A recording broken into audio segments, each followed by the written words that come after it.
Good morning, my dear student. How are you today? I hope you all fit and fine at home. Welcome back to science class. Yesterday we learned chapter number 19 activity, and today we will learn chapter number 22 historical buildings. Today we will learn chapter number 22 historical buildings. Historical buildings का मतलब क्या होता है? ऐतिहासिक इमारतें. Historical building का क्या मतलब होता है? ऐतिहासिक इमारतें. So first of all you take your pencil और pen your and highlighter in your hand and I will tell you which sentence is highlighted. Okay student, first of all write down C.W, then date. Which date is today? Today is 2 April 2021. Okay, page number 114.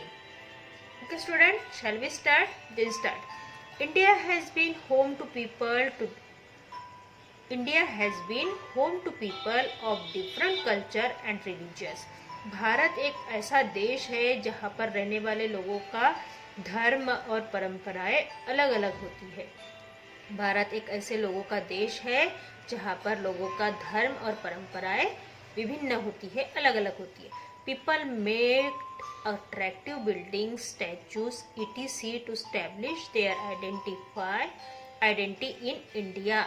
लोग अपनी पहचान बनाने के लिए, लोग भारत में अपनी पहचान दर्शाने के लिए कुछ लोग क्या करते हैं? आकर्षक, मनमोहक ऐसी ऐतिहासिक इमारतें बनाते हैं, मूर्तियां बनाते हैं ताकि भारत में उनकी एक पहचान बनकर रह सके.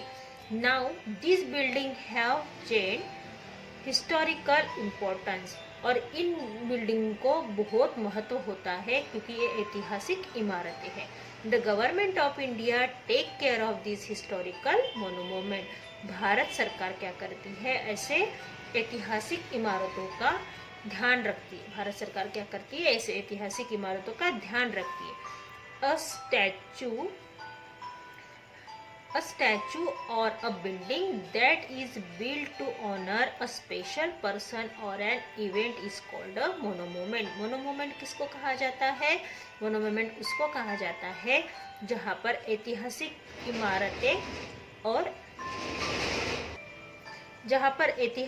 इमारतें और मूर्तियाँ बनाई जाती है कुछ लोगों के सम्मान में जो ऐतिहासिक इमारतें और मूर्तियाँ बनाई जाती है उनको क्या कहा जाता है? Monument. Monument tell us about the way of living of person in the past, their skills and cultures. Monument किसे कहा जाता है? मोनूमेंट ये दर्शाता है, मोनूमेंट ये बताता है कि जो भूतकाल में लोग हो चुके हैं उनका जीवन काल कैसा था, उनका जीवन जीने का तरीका कैसा था, उनमें कौन कौन सी खूबियाँ थी और उनकी परंपराएं क्या थी. Many people from all over the world came to India to see these historical buildings. दुनिया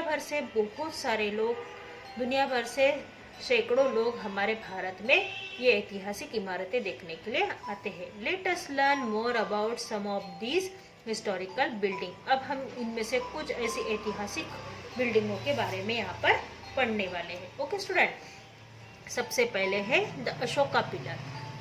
अशोका ये नाम सुनते बराबर हमें क्या याद आता है? The great emperor Ashoka. जो सम्राट अशोक था उसकी याद में ये अशोका पिलर बनाया गया है. सम्राट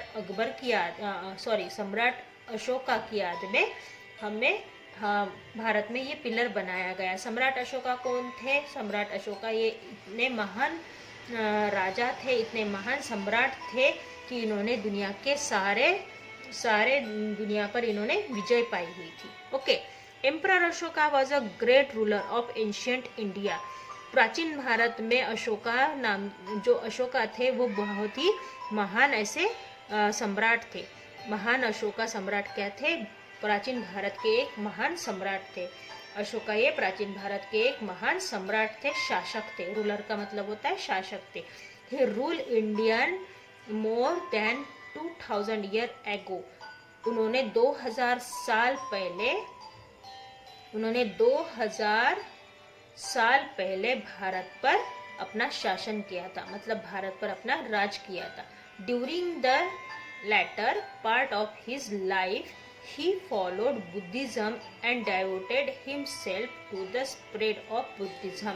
उन्होंने क्या किया था, जब वो सम्राट थे उस समय में उन्होंने बुद्धिज्म की, मतलब बुद्ध धर्म का स्प्रेड करने के लिए गौतम बुद्ध से वो बहुत ज़्यादा इंस्पायर थे, और उसी के लिए बुद्ध धर्म का प्रसार और प्रचार करने के लिए उन्होंने बुद्धिज्म को फॉलो किया था, मतलब उनके विचारों पे,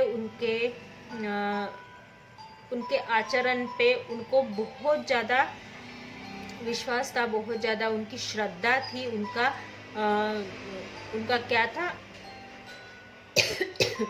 बहुत ज़्यादा उनकी उसके ऊपर श्रद्धा थी, इसलिए उन्होंने बुद्धिज्म को फॉलो किया, बुद्धिज्म को माना और उनकी पूजा की, और खुद उन्होंने बुद्धिज्म का जो बौद्ध धर्म का प्रसार और प्रचार किया। ही वॉज अ वॉरियर, वो क्या थे, एक क्षत्रिय थे। Underline this sentence, he was a warrior, वो एक क्षत्रिय थे। He start to believe in non violence, love, truth and tolerance after adopting the Buddhist faith. Underline this sentence, उन्होंने क्या किया, उन्होंने ये मानना शुरू किया कि अहिंसा, नॉन वायलेंस मतलब अहिंसा, उन्होंने ये मानना शुरू किया कि अहिंसा, प्रेम, सत्य और अहिंसा, प्रेम, सत्य और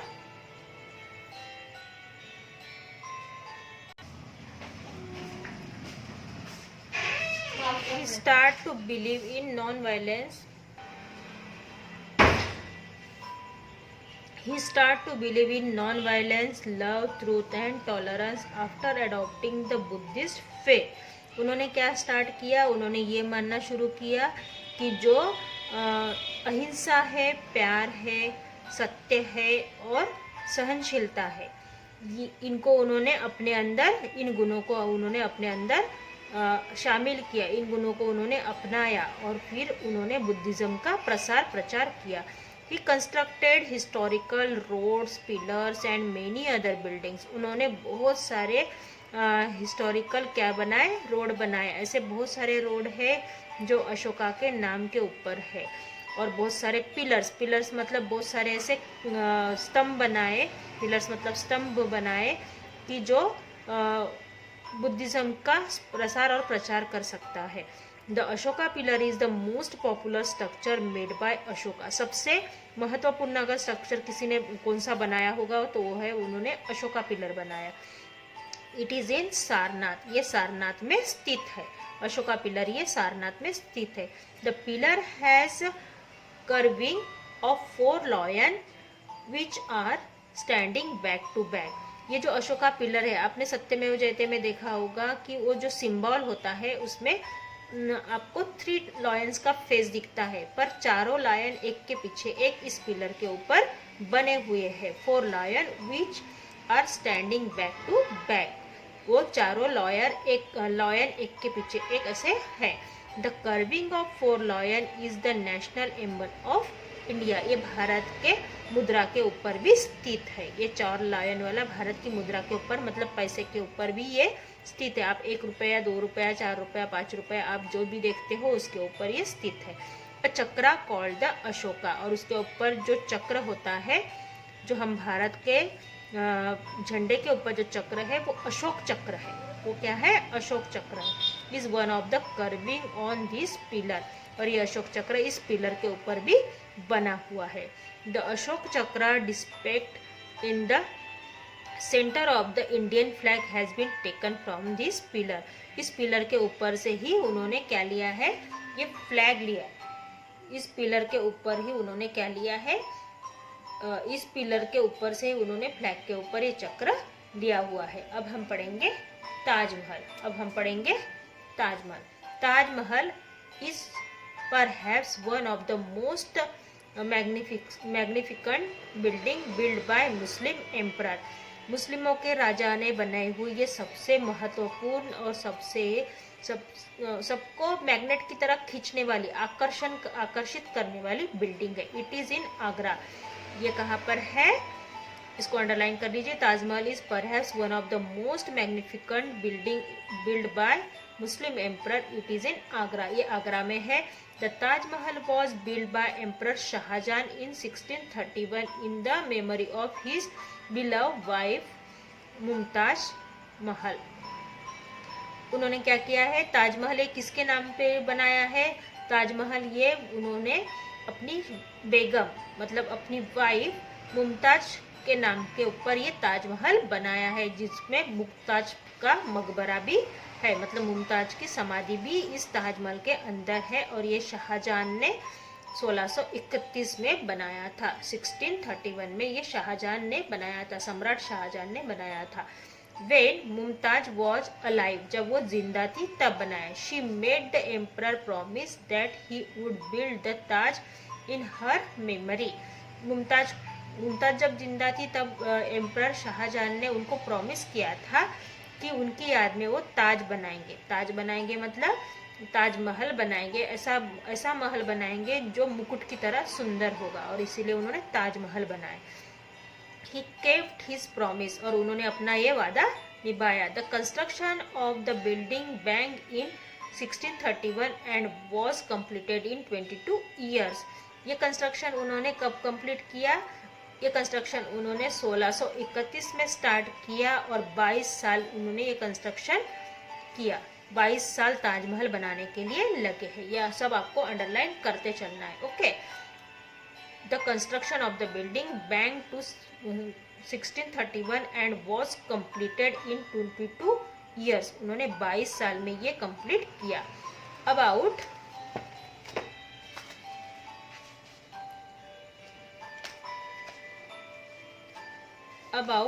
20,000 people were developed to work on it. कम से कम 20,000 लोगों ने मिलकर ये काम 22 सालों में पूरा किया। सोचो, 20,000 लोगों ने 22 साल में ये काम कंप्लीट किया। मतलब ताजमहल में कितनी छोटी छोटी चीजें होगी जो बनाने के लिए लोगों को 22 साल लग गए। The material and artist were brought in from various part of India and central Asia. Madhya Asia से और भारत के अलग अलग हिस्सों से यहाँ पे ताजमहल बनाने के लिए कारीगरों को लाया गया था। In addition it took a fleet of 1000 elephant to transport the material to the construction site. और कंस्ट्रक्शन साइट में मटेरियल पहुंचाने के लिए, सामान पहुंचाने के लिए 1000 हाथियों का इस्तेमाल किया गया था। सामान पहुंचाने के लिए 1000 हाथियों का इस्तेमाल यहाँ पर किया गया था।